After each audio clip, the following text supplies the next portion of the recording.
বাবা, আমি তোমায় কখনো জিজ্ঞাসা করতে পারিনি, আর তুমিও কখনো বলোনি যে তোমার সাসপেনশন কেন হয়েছে। আর আজ আমি এটা জানতে চাইবো না। তুমি নিজেই বলো যে সেদিন কি হয়েছিল। না বাবা, বাবা প্লিজ, তুমি তো এইটুকু বলতে পারবে যে নম্রতার মা বাবার অ্যাক্সিডেন্ট কিভাবে হয়েছিল, কি হয়েছিল সেদিন। বীর সিং আর তনু সিং এবং ওদের ফ্যামিলির অ্যাক্সিডেন্ট কিভাবে হয়েছিল। ওই কেসের ইনচার্জ তুমি ছিলে বাবা। তুমি দুশ্চিন্তা করো না, শুধু তুমি আমার কথাটা বোঝার চেষ্টা করো।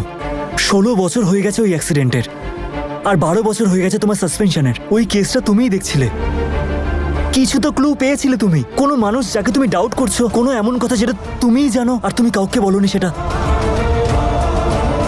তোমার জন্য পুরো সিং পরিবার অ্যাক্সিডেন্টে শেষ হয়ে গেছে। বাবা বাবা সাবধানে চালান। এই ভয়টাই তো আমি পেতাম যে তুই একদিন সত্যিটা জানার চেষ্টা করবি, আর তাই তো চাইনি কোনোদিন যে তুই পুলিশের চাকরি করিস। বাবা প্লিজ, তোমার সাহায্য ছাড়া আমি কিচ্ছু করতে পারবো না। এই কেসটাকে সলভ করার জন্য তোমার সাহায্যের দরকার। প্লিজ বলো বাবা, কোনো ক্লু, কোনো একটা প্রমাণ, বা তুমি কারোর সাথে দেখা পর্যন্ত করেছিলে এরকম কিছু একটা জানো বাবা, যেটা তুমি জানো। তোর কি বুদ্ধিভ্রম হয়েছে? তুই এতদিন পরে ওই অ্যাক্সিডেন্টের ইনভেস্টিগেশন করবি কেন? নম্রতার জন্য। তুমি তো জানো আমার জীবনে কতটা ইম্পর্টেন্ট। ওই মেয়েটা ছোটবেলা থেকে আজ অবধি শুধু জানার চেষ্টা করছে যে সেদিন হয়েছিলটা কি। ওর মনে কোনো শান্তি নেই, ও ভালো করে হাসতেও পারে না। ওর জীবনটা আমাদের মতো নয়, কারণ ও ডাউট করে যে ওটা অ্যাক্সিডেন্ট ছিল না। তাহলে যা করতে পারিস কর, এই ব্যাপারে তোকে আমি কোনো সাহায্য করতে পারবো না। পুলিশের চাকরি থেকে সাসপেনশন হয়েছে আমার আজ 12 বছর হয়ে গেল, আর ওই অ্যাক্সিডেন্টটা হয়েছিল 16 বছর আগে। তোর কি মনে হয় সব ফাইল আমি বাড়িতে এনে রেখে দিয়েছি? বেশি পাকামি করিস না, চুপচাপ সবার সাথে খেতে বস। বাবা, বীর আঙ্কেল আর তনু আন্টি আমাদের ফ্যামিলি ফ্রেন্ডস ছিলেন। আমরা সব ফেস্টিভ্যাল ওদের সাথে সেলিব্রেট করেছিলাম। ওনাদের সব সুখ দুঃখে আমরাই পাশে ছিলাম। আর আজ ওনাদের চলে যাওয়ার পর ওনাদের সন্তানের আমাদের প্রয়োজন, তো আমরা কি এইটুকু করতে পারি না? ওই কেসের ইনভেস্টিগেশন তুমিই করছিলে। তুমি চলে যাওয়ার পর অন্য কেউ করেছে, হয়তো কেউ একজন যে আমাকে হেল্প করবে। কোনো তো কথা থাকতে পারে যেটা তুমি আমাকে বলতে পারো। আর কতবার বলবো তোকে, পুলিশের চাকরি নিয়ে কোনো কথা আমি বলবো না।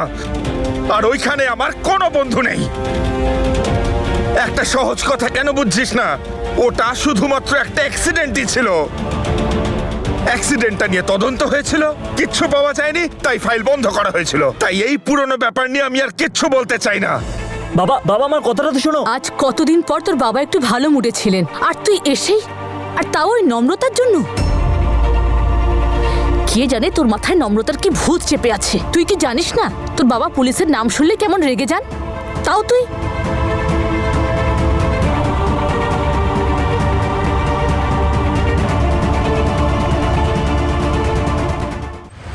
দিদা, এই দেখো পেন্সিল বক্স, কালার্স আর চুড়ি।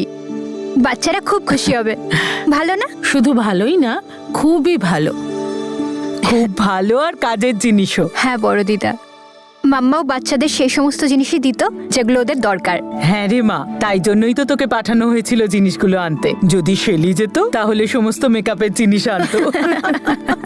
বাহ মা বাহ, আমাকে দিয়ে এই কারণে কাজ করাচ্ছ যাতে আমার পিছনে আমার সম্বন্ধে কথা বলতে পারো। আরে কি ব্যাপার তোমাদের? সমস্ত জিনিসপত্র চারিদিকে ছড়িয়ে রেখেছো কেন? কি নম্রতা মা? উৎসবের প্রস্তুতি। ভালো হয়েছে তুমি এসে গেছো। এক কাজ করো, যত পুরনো জিনিস আছে তোমার সব বের করে দাও, যাতে ঘরটা ভালো করে পরিষ্কার কি হয়। করছো কি কাকু? মা আর কাকি মিলে আমাকে সকাল থেকে কাজ করাচ্ছে। হ্যাঁ? কোনো মানে হয়? আর তাই তো কথায় আছে রে বাবা, যদি তুমি মন থেকে চাও তবেই তুমি নিজের লোক খুঁজে পাও। আরে রে রে, এবার কাজ শুরু করে দে। এই নাও নম্রতা, নূরকে দিয়ে দিও। ওর সব জিনিসপত্র তো আমার ঘরেই পড়ে থাকে। হ্যাঁ, ওকে দিয়ে দিও, ও গুছিয়ে রাখবে। ওকে।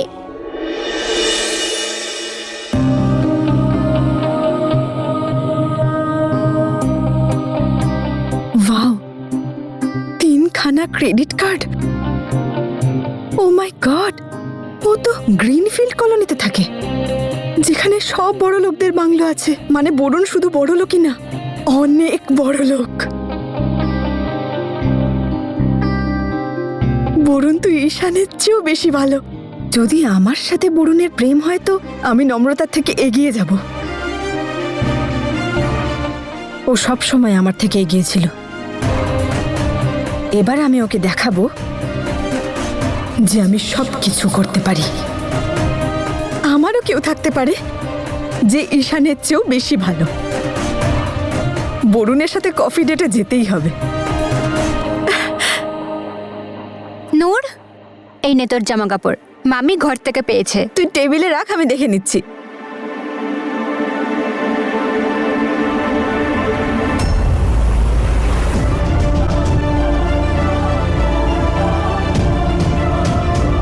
এইটা আবার কার ওয়ালেট?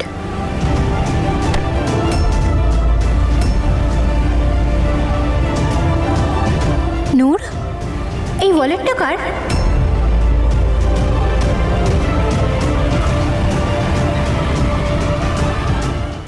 রাস্তায় এটা পড়েছিল।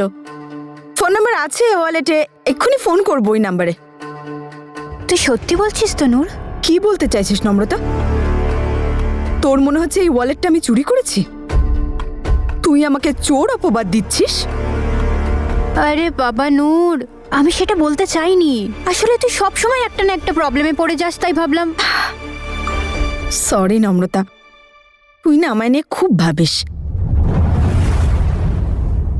কখনো কখনো এত ভাবিস যে আমার দম আটকে আসে। কিছু বললি তুই? না, শোন, যাকে ওয়ালেটটা দিতে হবে তার সাথে কথা হয়ে গেছে, আমি ওয়ালেটটা দিয়ে আসছি। কিন্তু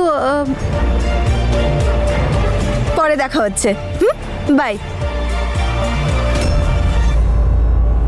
নম্রতা, দাদুকে একটু হেল্প আসছি করে দে। দিদা।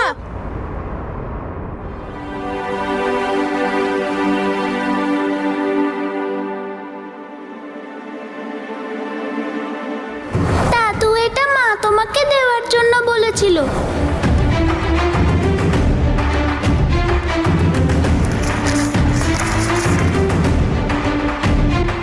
নম্রতা আমার মেয়ে নয়, ওকে আমি জন্ম দিইনি, ওর সাথে আমার রক্তের কোনো সম্পর্ক নেই। তাহলে আজকে আমরা তিনজন প্রমিস করি যে এই সত্যিটা যেন আর কেউ না জানতে পারে। এই ভয়ানক চিঠিটা কেন এখনো আমি রেখে দিয়েছি? আমি কেন এখনো এটা পুড়িয়ে দিইনি? কপাল ভালো যে এই চিঠিটা এখনো কেউ দেখে ফেলেনি।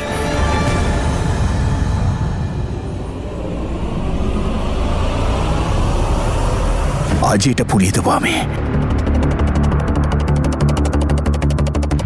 বলো দাদু, তোমায় কি হেল্প করব? মিনিটের কাজ সেকেন্ডের মধ্যে।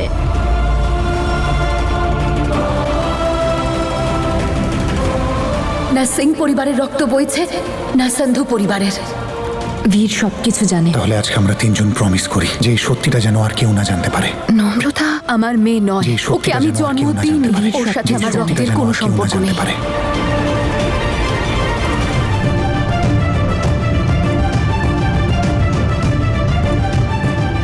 আরে দাদু, তুমি কোন গুপ্তধন খুঁজছো? হ্যাঁ, এত জিনিস ছড়িয়ে আছে। এমনিতে দিদা ঠিকই বলে, না জানে কোন ঐতিহাসিক যুগের জিনিসপত্র জমিয়ে রেখেছো। তুই একা কি করে করবি? দাঁড়া। আমি এই সব ফাইল নিয়ে গিয়ে গাড়ির ডিকিতে রাখছি, আর তুমি এগুলো অফিসের স্টোরে রেখে দিও।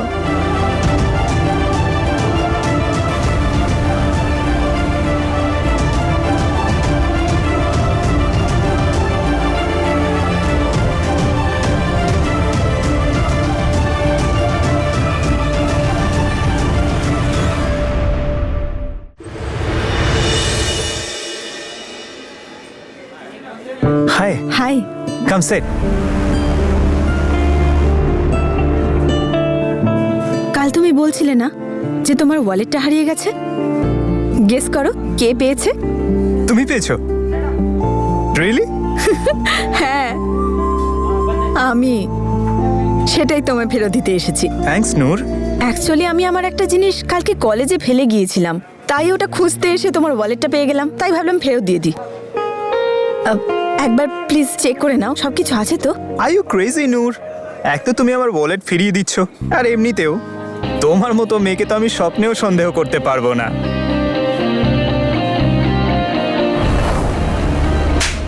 আমি ওর দিদি। চল নূর।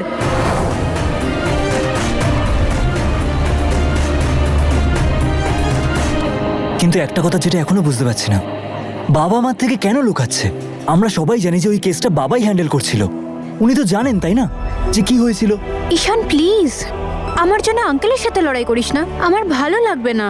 বোকা, তোর কাছে তো তোর মা বাবা আছেন।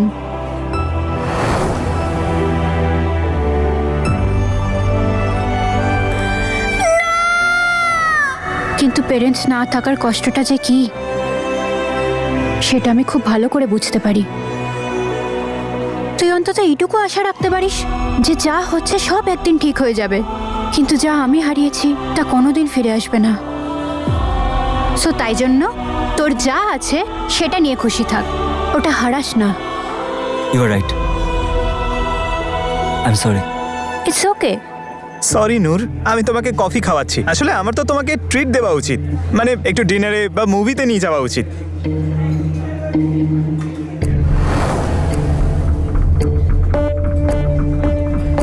নূর, ওই ছেলেটাকে দেখছিস বরুণ? আমাদের কলেজেই পড়ে, খুব বড় লোক।